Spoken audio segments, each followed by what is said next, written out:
Hi everyone, this is 6 Storm Team meteorologist Ken Weathers. A little bit before 11 o'clock here on this Thursday morning. Good news, the bulk of the heavier snow is moving out. Still some lingering snow across extreme northeast Tennessee and some into the Smokies as well.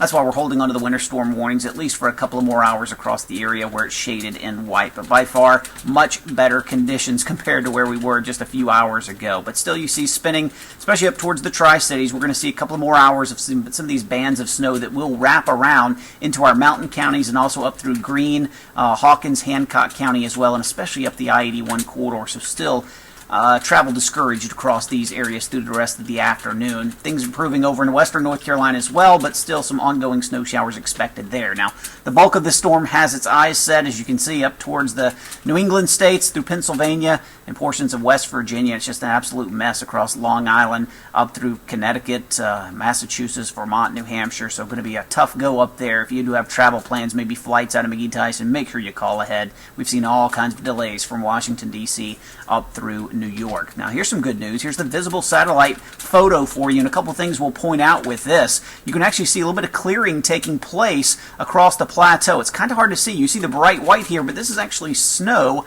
showing up on the ground from back across the plateau down into northern Alabama. That is all snow that is on the ground surrounded by the clear sky, and this clearing line continues to make its way east. So I do expect to see a little bit of sunshine as we go through the afternoon across the area, and 6 timeline shows that, especially afternoon into the early afternoon time frame. And you can see plateau will see lots of sunshine, but still a few lingering flurries can't be ruled out into the mountains all the way into the evening hours across the region. But getting much better by 8 o'clock. We are clear. The problem with this, temperatures will be dropping, and we could see some refreezing in many areas, especially the secondary roads that don't get cleared off. We'll start out Friday morning on a quiet note, as you can see across the area, 7 a.m., no worries there.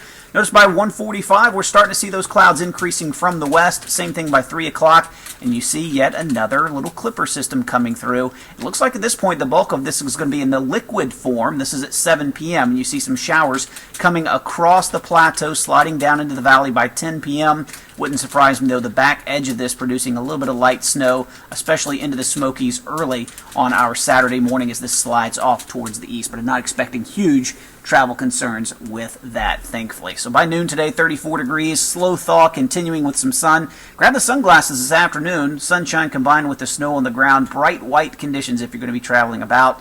Unfortunately, again, temperatures drop pretty quickly after 6 p.m. tonight, and we will see some refreezing overnight tonight into tomorrow morning. But we'll have all the latest forecast details for you come up today at 4 o'clock on 6 News, and always at WATE.com, on Facebook, and on Twitter.